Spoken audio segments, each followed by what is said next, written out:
Hello and welcome to Talmud Vibes, where we try to talk about Judaism, Torah and Talmud in a more casual approach, yet keeping the utmost respect for Israel's most precious tradition. My name is Yair Alon and I am a rabbi living in Brazil.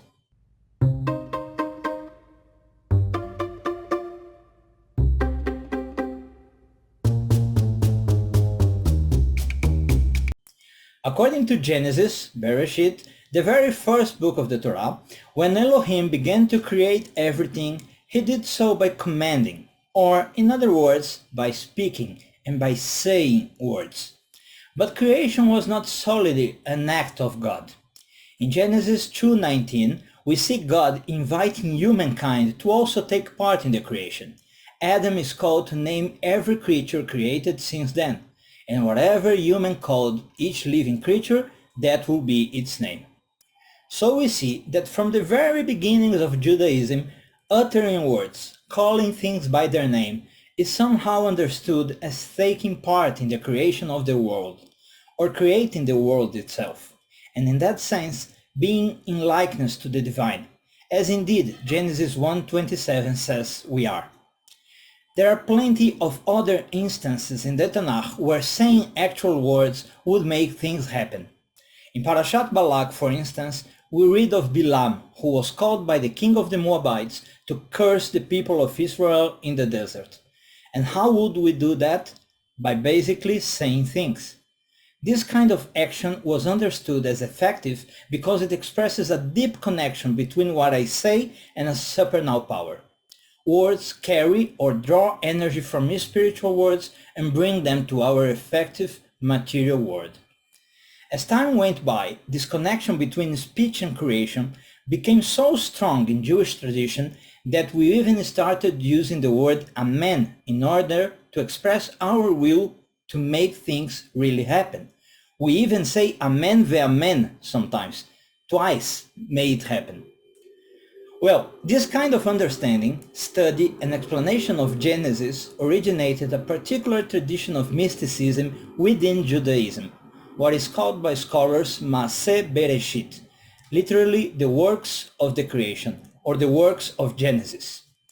The most famous book of this tradition to have reached us is the Sefer Yetzirah, or the Book of Formation.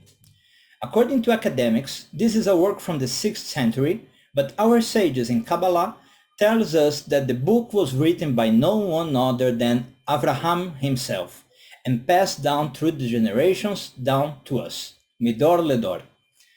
Well, the Sefer Yetzirah precisely describes the connection between the sounds of the Hebrew language, the representation in the letters of the Hebrew alphabet, and the creation of the world, including the zodiac, the planets, the elements, and the human body. So Kabbalists believe that by studying the Sefer Yetzirah, one can learn the secrets of creation and even create life. I mean, almost everyone can create life by human reproduction. But here I'm talking about creating life like God did, or by what some would call magical powers, meaning using the power of the letters to create life artificially. Of course, as everything Jewish, surprise, surprise, there were disagreements on this. And the ever-rationalist Rambam, for example, said that all this was nonsense at best, and he understood Maaseh Bereshit only as a Jewish way of kind of Aristotelian physics. But his opinion diverges from most, if not all, of the Talmudic sages. According to the Talmud, creating beings out of nothing does not seem too much of an impossibility. In Tractate Sanhedrin 65b, our sages state that if the righteous wishes to do so, he can create a world. Further, in the same page, we indeed read that a sage called Rava creates a man, and sent this man to his friend Rabbi Zeira. Rabbi Zeira started to talk to this man, but oddly he wouldn't respond. Therefore, Rabbi Zeira realized that this man was actually a golem. And then he told him, "You are created by one of us," meaning one of the sages, "return to your dust." With this single sentence, Hadar le'afarecha, he killed that creature. Even though the word golem itself does not show in this Talmudic story, It is believed that it is taken from Psalms 139:16, and the word is used in the Talmud when the sages discuss the creation of Adam.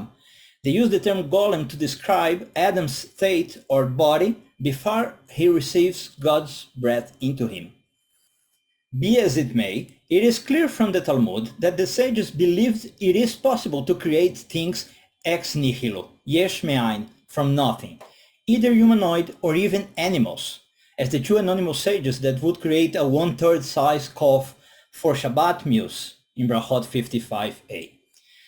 So when we come to the Middle Ages, this belief in the ability of mystical adepts to make a golem by using the Hebrew alphabet and the Sefer Yetzirah was well established. For example, the medieval sage Solomon ibn Gabirol used his wisdom to create a maidservant for himself. Another golem was created by Rabbi Elijah of Helm. So here we have one of the most famous creatures in Jewish folklore. Some say it's a kind of a Jewish Frankenstein, and actually say that Mary Shelley has been inspired in this kind of tales. But the golem is usually described as being made of clay, as Adam in Genesis. The golem is so famous that surviving from the Middle Ages up to this day, it has even infiltrated in pop culture, from literature up to RPGs. Without any doubt, the most famous golem story is that of Rabbi Yehuda Loev ben Betzalel, also known as the Maharal of Prague. According to what is told, the Maharal built a golem to protect and help the Jewish community. Some say that the remains of the golem are up to this day in the old synagogue in the Jewish neighborhood of Józefov in Prague. Do these stories have any truth? What do you think? Leave your opinions in the comments. One last detail that I think is fascinating about the golem is this. Tradition tells us that the creature is animated by using a secret name of God, and that the creature can then be returned to inanimate earth by saying the divine name in reverse. But many traditions, like the Sefer HaGematriot, tells us that besides the divine name, one would have to write the word truth, emet, on the golem's forehead. Emet in Hebrew is spelled Aleph Mem Taf. And in order to deactivate that humanoid, all you had to do is erase the first letter of Emet, the Aleph, and the remaining word is Met, that. The let in the Aleph is very meaningful, since the numerical value of Aleph is 1, and you are in fact erasing from the golem the actual unity of God, and as if leaving the golem without its divine influence, which keeps him alive, and so the creature would be annihilated. This begs the question, would that then be considered murder? You may think this is a joke, but I tell you this is not.